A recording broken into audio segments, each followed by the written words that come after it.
বায়ু দূষণের দায় পার্শ্ববর্তী দেশের উপর চাপিয়ে দিচ্ছেন তা না, আসলে বাংলাদেশে বাস্তবতাই হচ্ছে 30 থেকে 35% বায়ু দূষণ পাশের দেশ থেকে আসে। তা নয় তো রংপুরের বাতাস তো সবচেয়ে দূষিত হওয়ার কোনো কারণই নাই, ওখানে তো শিল্প প্রতিষ্ঠান নাই, যানবাহনও ওরকম নাই। বাকি 65% নিয়ে চলেন আমরা কাজ শুরু করি। এই কাজটা আমরা কিভাবে শুরু করেছি?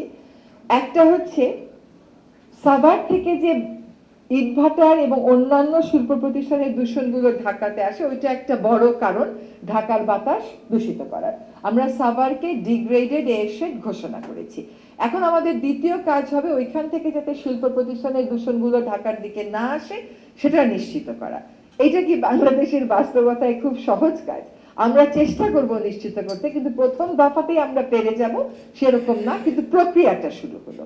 দ্বিতীয় হচ্ছে আমরা বলেছি, সড়ক বিভাগ থেকেও বলা হয়েছে যে পুরনো বাস ঢাকার রাস্তা থেকে সরে যেতে হবে। এখন আবদার হচ্ছে 25কে পুরনো বলবেন না, 30 করে দেন এটাকে 30 করে দিতে হবে। যদি 30 না করা হয় তাহলে কি হবে? তাহলে পরিবহন ধর্মঘট হবে।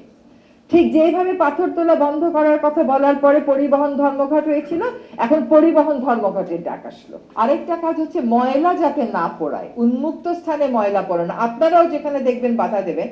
আর আমাদের ডিপার্টমেন্ট অফ এনভায়রনমেন্টের এনফোর্সমেন্ট টিম অক্টোবর থেকে পুরো রাতে রাতে এনফোর্সমেন্ট করবে, যাতে ময়লা পোড়ানোর অভ্যাস, মানুষ তো এটা একটা খারাপ জিনিস মনে করে না, সে মনে করে ময়লাটা পুড়িয়ে দিলে ময়লা থেকে মুক্তি পেলাম, কিন্তু এটাও কিন্তু বায়ু দূষণে গিয়ে ভূমিকা রাখছে।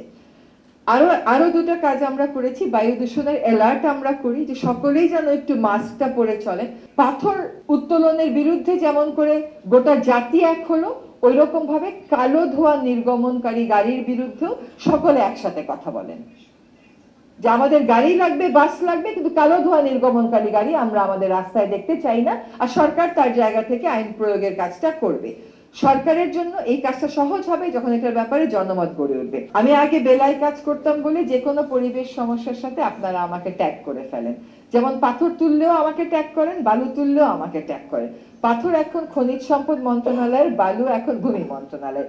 কিন্তু আমি যেহেতু একজন পরিবেশ কর্মী, সেজন্যই পাথর তোলা নিয়ে যেহেতু পরিবেশের ক্ষতি হচ্ছে, বালু উত্তোলন নিয়ে নদীর ক্ষতি হচ্ছে, সেজন্য যাই। নদী রক্ষা কমিশন কিন্তু আমার পানি সম্পদ মন্ত্রণালয়ের অধীনে না। নদী রক্ষা কমিশন হচ্ছে অভ্যন্তরীণ নৌ পরিবহন মন্ত্রণালয়ের অধীনে। তারপরেও আমি দায়িত্ব নিয়ে ঢাকার 4টা নদী দখল এবং দূষণমুক্ত করার কর্মপরিকল্পনা সকল সংস্থাকে সাথে নিয়ে চূড়ান্ত করেছি।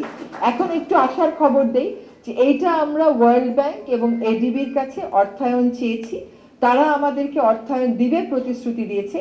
সরকারের আবার কিছু নিয়ম থাকে, প্রকল্পটা হয়ে গেলেও এটার ফিজিবিলিটি করতে হবে। এই ফিজিবিলিটি করতে আপনার লেগে যাবে, যদি দৌড়ায়া চলেন তাহলে 6 মাস, দৌড়ায়া না চললে 1 থেকে 1.5 বছর।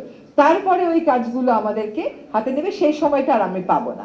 তবে এই 4টা নদীর দখল দূষণ মুক্ত করার পরিকল্পনাটা চূড়ান্ত করে আমরা চেষ্টা করব বাজেটটা এনে যাও। ওয়ার্ল্ড ব্যাংক অলরেডি প্রতিশ্রুতি দিয়ে দিয়েছে এই নদীগুলো এবং খালগুলোকে তারা ব্লু নেটওয়ার্কের আন্ডারে সাপোর্ট দেবে। তাছাড়া ঢাকার বাইরে আরো 63টা জেলা থেকে 63টা নদী দখল দূষণ মুক্ত করার কর্মপরিকল্পনা আমরা এনেছি। এর মধ্যে আমরা 13টা নদীর জন্য সরকারের কাছে ফান্ড চাওয়ার জন্য কথা বলে যাচ্ছি।